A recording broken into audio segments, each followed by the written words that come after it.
आज हम लोग ब्रांच अकाउंटिंग का थर्ड लेक्चर रिकॉर्ड कर रहे हैं और इसमें सीधी सी बात यह है कि इससे सबसे पहले हमने ब्रांच अकाउंटिंग का इंट्रोडक्शन लिया, उसके बाद हम लोगों ने अकाउंटिंग ट्रीटमेंट समझा, जर्नल एंट्री समझा और आज हम लोग थर्ड लेक्चर रिकॉर्ड करेंगे। इसके अंदर क्या है देखिए कि हम जानते हैं कि डिपेंडेंट ब्रांच के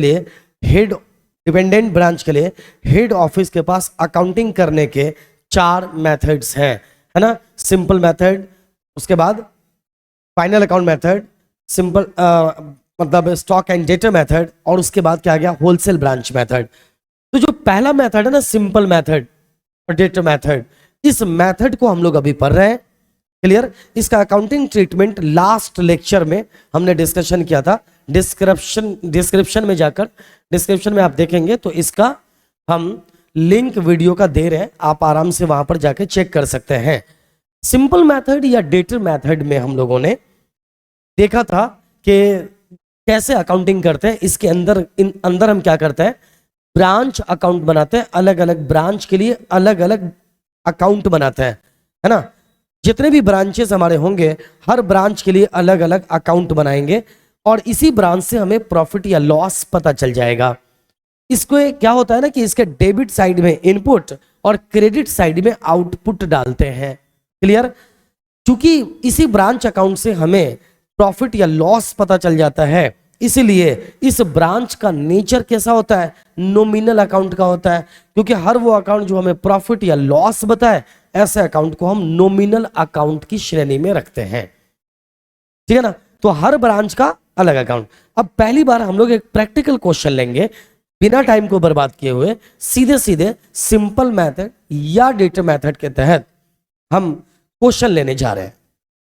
यहां पर देखो, हमारे डिपेंडेंट ब्रांच का एक ये भी हो सकता है कि हम अपने डिपेंडेंट ब्रांच को ये बोले कि भैया तुम सिर्फ गुड्स को कैश में बेचना, ये कह सकते हैं। हम ये भी कह सकते हैं कि तुम कैश के साथ साथ क्रेडिट पर भी बेचना, और क्या क्या कह सकते हैं वो बाद में देखेंगे। जबरदस्ती कई बार इसको भी मेथड बना दिया जाता है। मैं कहता हूं इसको मेथड मत समझो, सीधी सी बात है। हेड ऑफिस अपने डिपेंडेंट ब्रांच के लिए अकाउंटिंग सिंपल मेथड या डेटा मेथड से कैसे करेंगे, वही हम लोग अभी सीख रहे हैं। इसके अंदर हम पहली बार में वैसा ब्रांच ले रहे हैं जिस ब्रांच को हमने कहा कि भैया तुम सिर्फ कैश सेल करना, तुम क्रेडिट पे सेल कर ही नहीं सकते हो। भाई हेड ऑफिस हमारा है, मतलब मालिक मैं हूं, हम अपने ब्रांच को जो आदेश देंगे उसे फॉलो करना है। तो हम वैसे डिपेंडेंट ब्रांच की अकाउंटिंग हेड ऑफिस के बुक में, पहले ध्यान से सुनो, वैसे डिपेंडेंट ब्रांच की अकाउंटिंग हेड ऑफिस के बुक में सिंपल मेथड पे करने जा रहे हैं, जिसको हमने सिर्फ ये कहा है कि तुम सिर्फ कैश गुड्स बेचना, क्रेडिट पे तुम गुड्स नहीं बेचना। ठीक है ना। तो इसके लिए हमें पता है कि सिंपल मेथड या डेटा मेथड के अंदर हम ब्रांच अकाउंट बनाते हैं, अलग अलग ब्रांच का अलग अलग अकाउंट बनाते हैं, जिसके डेबिट साइड में इनपुट और क्रेडिट साइड में क्या डालते हैं, आउटपुट डालते हैं। आउटपुट ज्यादा इनपुट कम तो प्रॉफिट, इनपुट ज्यादा आउटपुट कम तो loss. Any problem you have? मेरे ख्याल से इसमें किसी को कोई दिक्कत नहीं होनी चाहिए। तो जो ब्रांच में हम लगाएंगे इनपुट, जो हमें रिटर्न मिलेगा दैट इज आउटपुट। इसका अकाउंटिंग ट्रीटमेंट हम लोग बहुत ढंग से डील कर चुके हैं। तो सीधे आइए क्वेश्चन पे आते हैं। अगर मैं फिर रिपीट कर देता हूं, जिस स्टूडेंट को इन लेक्चर्स में कुछ प्रॉब्लम नजर आ रही है तो जस्ट पिछला 2 लेक्चर आप जाके कंफर्म करें, आपको कोई दिक्कत महसूस नहीं होगी। क्वेश्चन कह रहा है, prepare branch account in the books of head office from the following particulars. Goods send to branch, हमने गुड्स कितने का बेचा, देखो हमने पहले बता दिया। ये वो क्वेश्चन हम लोग ले रहे हैं जिसमें ब्रांच को हमने कहा है कि तुम क्रेडिट पे गुड्स बेचना ही मत। देखो समझ लो पहले बात को। अगर हमने ब्रांच को कहा कि तुम क्रेडिट पे गुड्स बेचो तो क्या होगा, डेटर बनेगा। अरे बोलो हाँ या ना, डेटर बनेगा ना। लेकिन अगर हमने ब्रांच को कहा है कि तुम गुड्स बेचना ही नहीं उधार, तो डेटर बनने की कोई संभावना है? कोई संभावना ही नहीं ना यार। जब हम गुड्स उधार बेचेंगे नहीं तो डेटर कहां से आ जाएगा हमारे पास? डेटर आने की कोई संभावना नहीं है। Any problem? तो फाइनली देखिए यहां पर डेटर नहीं दिखेगा आपको, तो समझ जाइए, नहीं ओपनिंग डेटर दिखेगा, ना क्लोजिंग डेटर, नहीं कैश रिसीट फ्रॉम डेटर। अगर इन सब बातों में से कोई भी बात देखिए ना, इसका मतलब ब्रांच गुड्स उधार नहीं बेच रही है। Am I right? अब आइए, हमने गुड्स कितने का बेचा ब्रांच को? 5 लाख का। Sir cash send to branch for the following, rent के लिए 2500 भेजा, वेजेस के लिए 1250, सैलरी के लिए 5000 भेजा, अदर एक्सपेंस के लिए 3750 भेजा, टोटल मिला के 12500 भेजा, है ना। क्लोजिंग स्टॉक 75,000 हो गया, और cash sales remitted to head office, मतलब कैश सेल्स जो किया है हेड ऑफिस ने, ब्रांच ने हमारे, कितने का? 5,75,000 का, जिसको भेज दिया गया है कहां पर? हेड ऑफिस को। समझ में आ रहा होगा, ये डिपेंडेंट ब्रांच ही है क्या? लक्षण से आपको देखो, एग्जाम में कई बार अलग से क्वेश्चन नहीं बोलेगा आपको, क्वेश्चन आपको अलग से नहीं बोलेगा कि देखो ये गुड्स भेज दिया गया कि नहीं भेज दिया गया, या ये डिपेंडेंट ब्रांच है या इंडिपेंडेंट ब्रांच है, आपको नहीं बोला जाएगा। आपको अपने आप समझना होगा कि कौन सी परिस्थिति चल रही है। यहां पर क्वेश्चन क्या कह रहा है? Prepare branch account in the books of the head office. Head office के बुक में ब्रांच अकाउंट बनाने की बात की जा रही है, समझ जाओगे ना, ये सिंपल मेथड वाला ब्रांच अकाउंट बनाने को कहा जा रहा होगा। इसका मतलब कौन सा ब्रांच होगा? ये डिपेंडेंट ब्रांच होगा। फिर हम दूसरा लक्षण कैसे पकड़ेंगे? ये कैश या क्रेडिट सेल का क्या मामला है? अगर किसी क्वेश्चन में, ध्यान से सुनिए, अगर किसी क्वेश्चन में ओपनिंग डेटर ना हो, क्लोजिंग डेटर नहीं हो, कैश रिसीट फ्रॉम डेटर नहीं हो, क्रेडिट सेल नहीं हो, इसका मतलब ये सारे इन इंफॉर्मेशन में से एक भी इंफॉर्मेशन हमारे पास नहीं है, इसका मतलब ब्रांच सिर्फ गुड्स को कैसे बेच रहा है? कैश सेल किया जा रहा होगा ब्रांच के द्वारा। ये बात हमें समझ में आती है। मैंने क्या कहा? इनपुट डेबिट साइड में डालते हैं। तो देखो, जो पिछले साल गुड्स बच गया था, जो गुड्स पिछले साल बच गया था, वो क्या होगा? इनपुट या आउटपुट? इनपुट या आउटपुट?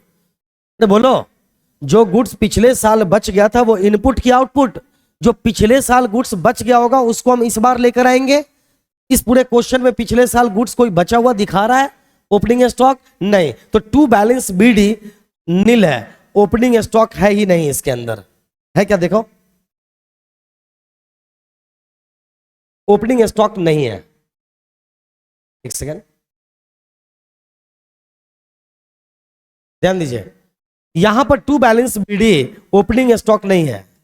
ये जो है ना टू गुड सेंड, इसको थोड़ा सा नीचे होना चाहिए था, आप समझ जाए, इसको थोड़ा नीचे होना चाहिए, बाई मिस्टेक ऊपर टाइप हो गया। तो बैलेंस बीडी है ही नहीं इसके अंदर, शुरुआत है नहीं, तो नील। आप चाहो तो इसको लिखकर नील लिख सकते हो, डन। और ना लिखो तो कोई बात नहीं है, इसको लिखना जरूरी नहीं है। अब आइए, हमने गुड्स भेजा कितने का? 5 लाख का। 5 लाख हो गया। गुड्स सेंड टू ब्रांच कितना हो गया? 5 लाख। इनपुट हो गया, हमने लिख दिया। अच्छा, हमने और इसको कितना? 12,500 भेजा ना यहां से अपने ब्रांच को, ठीक है। तो हमने लिखा टू कैश और bank, rent 2,500, wages 1,250, salaries 5,000, other expense 3,750। इस सबको जोड़कर लेकर आएंगे तो कितना हो जाएगा? 12,500। समझ रहे हैं? ये टाइपिंग के दौरान किया हुआ मिस्टेक है, तो आप इसको मत देखिए, मैं जो बता रहा हूं उसे चेक कीजिए। To balance BD nil, good send to branch कितना? 5 लाख। कैश जो हमने भेजा, rent, wages, salary, other expense, सभी को जोड़ेंगे, इन सभी आइटम को, तो यहां पर क्या आ जाएगा? इसको जोड़कर 12,500 यहां लिखना है, डन। ये सारा इनपुट है, एम आई राइट? यस या नो? अब आइए, इसके अगेंस्ट गुड्स बिका कितने का? कितने का गुड्स बिका? 5,75,000। और जो हमें मिल गया वो एक अलग बात है। देखो, ब्रांच ने हमें वैसा भेज दिया कि नहीं भेज दिया, ये मैटर अभी नहीं करता है। मैटर ये करता है कि हमारे ब्रांच ने कितने का माल बेच दिया, कितने का गुड्स बेच दिया? 5,75,000। It will be treated as output. यही मिला ना, तो हमने लिख दिया बाय कैश या बैंक कैश सेल्स कितना? 5,75,000 by balance CD, that is closing stock. इसको बैलेंस सीडी लिखेंगे ना, क्योंकि ये बच गया ना क्लोजिंग स्टॉक। क्लोजिंग स्टॉक जो बच गया, that will be treated as output. Am I right? बच गया ये। अब इसको आउटपुट इस तरह भी समझ सकते हैं हम कि भाई हमने गुड्स भेजा कितने का? 5 लाख का, जिसमें से कितने का माल बिका? जल्दी बताओगे आप, कितने का माल बिका, कितने में बिका मैं नहीं पूछ रहा हूं, मेरा क्वेश्चन यह है कितने के माल को, कितने की लागत के माल को आपने बेच दिया 5,75,000 में। 4,50,000 के माल को आपने बेच दिया 5,75,000 में। डियर, कॉमन सेंस लगाइए। आपने अपने, एक बात बताओ, तुम्हारे ब्रांच में, सपोज आपका एक ब्रांच है गोवा में, आपके ब्रांच में इस साल के शुरू में कोई स्टॉक था नहीं, नील। हो सकता है नया नया ब्रांच खोला है आपने, पहले से कोई स्टॉक था ही नहीं, ये भी तो पॉसिबल है ना। आपने उसको भेजा कितने का माल, 5 लाख का, तो गुड सेंड टू ब्रांच कितना भेजा, 5 लाख। समझो, रटो मत कि इसको इधर लिख देते हैं और उसको उधर लिख देते हैं और इस तरह से आंसर आ जाता है। देखो मैक्सिमम बच्चे जो अकाउंट्स पढ़ते हैं ना, उनका तरीका क्या होता है पढ़ने का मालूम है, इसको इधर लिखते हैं, उसको उधर लिखते हैं और इधर आंसर आता है, वो रट लेते हैं। टू बैलेंस बीडी में ओपनिंग और बाई बैलेंस बीडी में क्लोजिंग, स्टॉक डेटर वगैरह लिख देते हैं। जी नहीं, ऐसे मत समझिए, क्यों इधर ही लिखते हैं ये समझने की कोशिश कीजिए।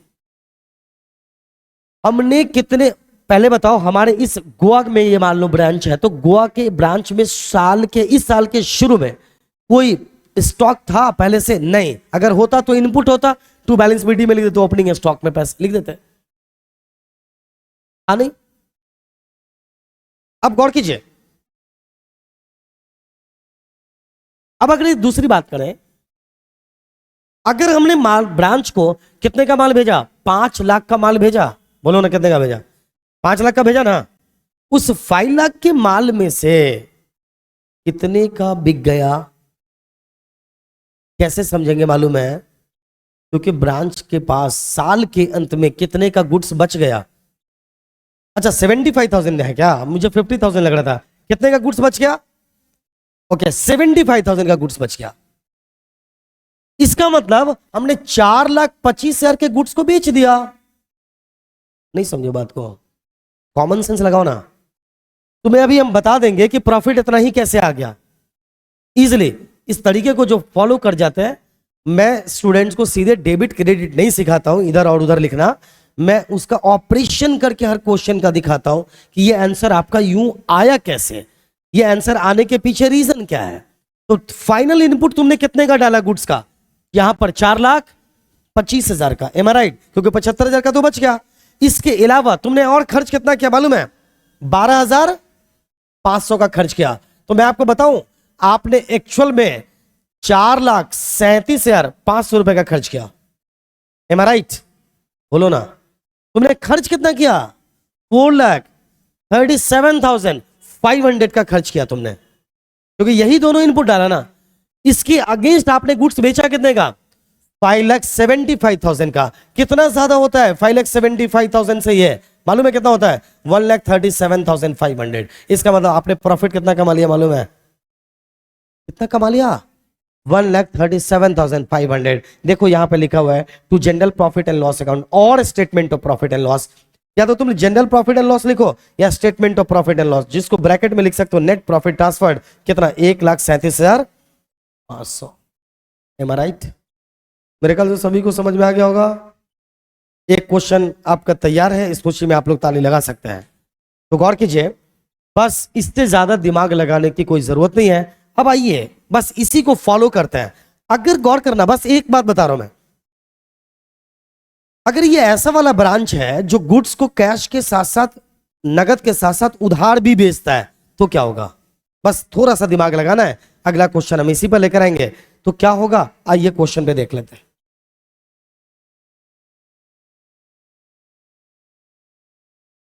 पहले क्वेश्चन देख लेते हैं, आंसर हम अगले पेज पे ले लेंगे, कोई दिक्कत नहीं। Total sales by the branch for the year, यहां देखो cash and credit sales of the branch. Total sales by the branch for the year ended 31 March 2022 amounted to rupees 5,60,000, out of which 20% is cash sales.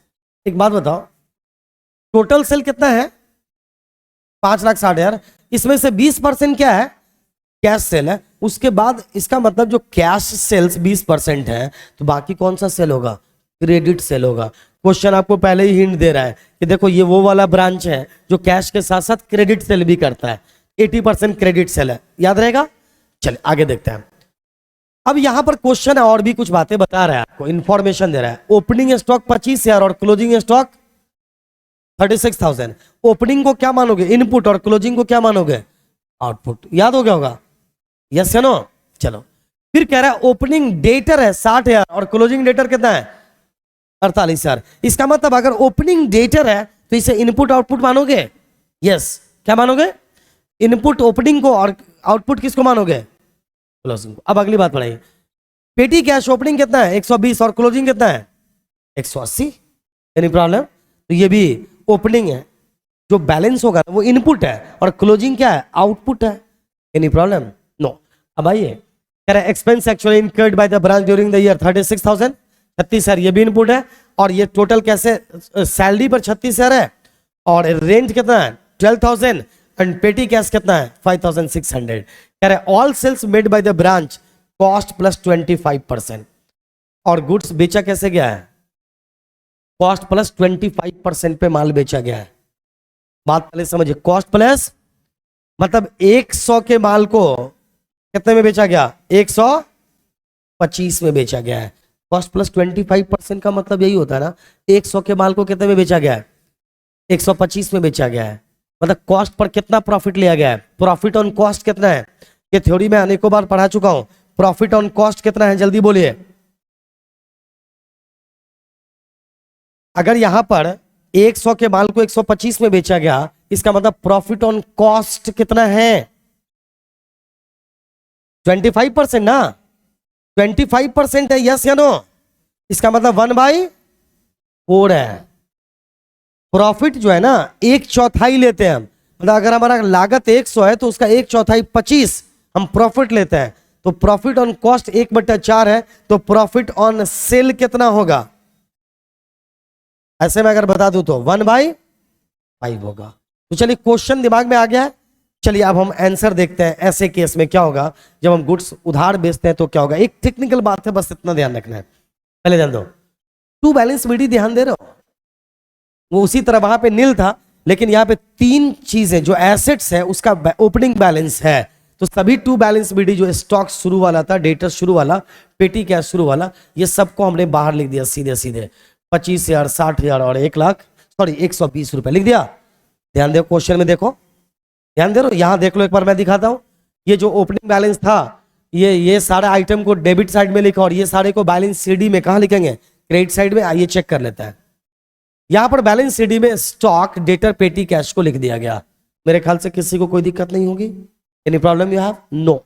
अगला point देखिएगा, हमने जो उसको भेजा 36,000, 12,000, 5,600, 53,600 हमने भेज दिया। ये भी समझ में आ गया होगा? बोली बोली यस या नो? यहां पर एक लाइन दे देंगे तो अच्छा है अच्छा रहेगा। सॉरी, तो 53,600 हमने यहां पे लिख दिया। कोई दिक्कत? इनपुट तो याद रखिए, opening balance debit side, closing balance credit side. और इसका लॉजिक मैंने अभी आपको बता दिया है, जैसे स्टॉक के मामले में बता दिया कि ऐसा करने के पीछे रीजन क्या होता है।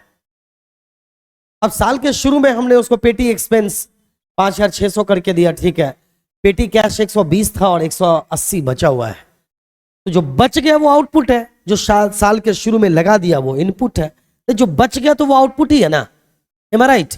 चलिए नेक्स्ट पॉइंट, गुड्स सप्लाइड कितने का? क्या? 4,59,000। अब ये कहां से आ गया भाई 4,59,000? ये मालूम है आपको? कहीं पे क्वेश्चन ने दिया है 4,59,000? देखो यहां पर पता है क्या कर रहा है? Total sales by the branch, ये सेल दे दिया 5,60,000। कहीं पर क्वेश्चन ने आपसे ये नहीं बताया, यही खास बात है इस क्वेश्चन के, कहीं पर क्वेश्चन ने ये नहीं बताया कि गुड्स सेंड टू ब्रांच कितना है। तो हमें दूसरा इंफॉर्मेशन है ना, हम उन इंफॉर्मेशन के सहारे हम ये अभी पता कर लेंगे कि गुड्स सेंड टू ब्रांच कितना है। क्योंकि हमारा दिमाग काम करना चाहिए कि हमें गुड्स सेंड टू ब्रांच अगर हम नहीं लिखेंगे इनपुट तो आंसर तो आएगा नहीं। तो अभी हमें पता चल जाएगा कैसे, आइए देखते हैं। ये गुड्स सेंड टू ब्रांच पता करना है 559। जैसे हम इसको लिख देंगे तो हमारा आंसर आ जाएगा। अब आइए, कैश सेल 1,12,000 और कैश रिसीट फ्रॉम डेटर 4,60,000, ये कहां से आ गया? तो यहां पर ध्यान दीजिए, हम यहां पर जब ब्रांच, ध्यान से, बस यही टेक्निकल पॉइंट है, अगला 2 मिनट ध्यान से देखिए और आंसर तैयार है। जब हम अपने ब्रांच को कहते हैं कि तुम उधार माल भी बेच सकते हो, तो हमें पता है क्या लिखना होता है यहां पर बुक के अंदर। ओपनिंग डेटर को डेबिट में लिखते हैं, क्लोजिंग डेटर को क्रेडिट में लिखते हैं, और साथ में बाय बैंक अकाउंट लिखते हैं, by cash received from debtor लिखते हैं। याद रखिए, क्रेडिट सेल नहीं लिखते हैं। आपको कि कैसे, क्यों? हम चाहते तो सीधे क्रेडिट सेल लिख सकते थे, तो हम क्रेडिट सेल ना लिखकर क्या लिखते हैं, ध्यान दीजिए। क्रेडिट सेल हम यहां पे नहीं लिखते हैं, हम लिखते क्या है, opening debtor, closing debtor and cash received from debtor. याद रखिए, हम यहां क्या, अब उसका लॉजिक क्या है, सुनो, उसका लॉजिक मैं बताता हूं। इस साल हमें डेटर से इतना मिला और उसमें हमने क्लोजिंग डेटर जोड़ दिया, और अगर ओपनिंग डेटर घटा दिया ना तो अपने आप क्रेडिट सेल निकल कर आ जाएगा। अभी थोड़ा मैं प्रूफ करके आपको दिखाऊंगा, चिंता मत कीजिए। ये याद रखो, opening debtor, closing debtor and cash received from debtor. तो ये कैश सेल 1,12,000 कैसे आ गया, यहां चेक कर लीजिए आप। चलिए यहीं देख लीजिए, 5,60,000 का गुड्स हमने बेचा है ना, उसका 20% कितना हो गया, 1,12,000। 1,12,000 अगर हमने गुड्स बेच दिया नगद, तो उधार कितना, हाँ 4,48,000। इसमें कोई शक है क्या? तो हमने क्रेडिट सेल कितना किया, 4,48,000 ना, तो हमने यहां पे 4,48,000 लिखा है क्या? नहीं, क्रेडिट सेल को हम डायरेक्ट नहीं लिखेंगे, हालांकि लिख दे तो आंसर आ जाएगा, लेकिन हम थोड़ा सा उसका तरीका अलग अपनाते हैं। क्या? ओपनिंग डेटर डेबिट साइड में, क्लोजिंग डेटर क्रेडिट साइड में, और cash received from debtor cash sales के साथ लिखते हैं। ठीक है ना? अब गौर कीजिए, यहां पर ध्यान दीजिएगा, ओपनिंग स्टॉक, अब हमें पता करना है कि कैश रिसीव्ड फ्रॉम डेटर कितना है। ओपनिंग डेटर है एक्चुअल में, ये ओपनिंग डेटर कितना था हमारा, 60,000। बोले ओपनिंग डेटर कितना था, ओपनिंग डेटर था 60,000। ओपनिंग डेटर यहां पे बाई मिस्टेक लिख गया था, मैं समझा बता रहा हूं आपको। ओपनिंग डेटर कितना था, 60,000। उसके बाद हमने क्रेडिट सेल कितने का किया, 4,48,000, याद है ना? अरे टोटल सेल में से हमने 1,12,000 घटाएंगे तो क्या, तो ये दोनों से अगर हम घटा देंगे, क्लोजिंग डेटर कितना, क्लोजिंग, इस दोनों को जोड़ेंगे तो 5,08,000 रहेगा, और इसमें से जब हम 48,000 घटाएंगे तो कितना आ जाएगा, 4,60,000। तो इसका मतलब ये क्या है, कैश रिसीव्ड फ्रॉम डेटर 4,60,000 है। और देखो हमने इसमें डाला कितना है इनपुट, में आपको बताता हूं। हमने डाला ओपनिंग डेटर को डेबिट साइड में कितना, जल्दी देखिए, ओपनिंग डेटर को हमने यहां पर कितना डाला, 60,000।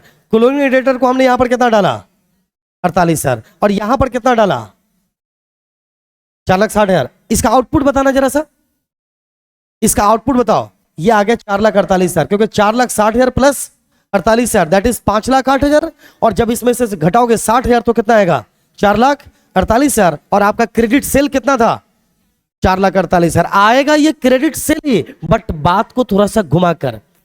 अगर आपको एक बार में ये बात समझ में नहीं होगा आई है ना, तो बार बार पीछे जाके 2-3 बार सुनना, जो मैं कहना क्या चाह रहा हूं इजिली समझ में आ जाएगा। तो यहां पे डायरेक्ट क्रेडिट सेल ना लिखकर हम बातों को घुमा फिरा कर 4,48,000 ही लिख रहे हैं, आप ध्यान दोगे तो। और यही खास बात होती है सिंपल मेथड में, वैसे ब्रांच के लिए बात अकाउंटिंग सीखना जो कि गुड्स उधार बेच रहा हो। Any problem? चलिए अब हमने ये बात भी लिख दिया, अब हम ये कैसे पता करें कि हमने गुड्स सप्लाई कितना किया, ये पता कर लेते हैं। आइए, गुड्स सप्लाइड टू ब्रांच, यहाँ पे वर्किंग नोट नंबर 2 है। गुड्स सप्लाइड निकालना है, टोटल सेल कितने का हुआ, बोलो। हम गुड्स सप्लाइड निकाल रहे हैं, एक्चुअल में टोटल सेल कितना, 5,60,000 टोटल, और इसमें से सेल टोटल, और प्रॉफिट कितना परसेंट, 20%। प्रॉफिट 20% कमाते हैं, मालूम है ना आपको? तो इसका मतलब कि हमने कितने के माल को बेचा, 4,48,000 के माल को हमने 5,60,000 में बेचा। ये बात तो समझ में आ गया, एनी प्रॉब्लम? अच्छा, 20% कहां से आया मालूम है आपको?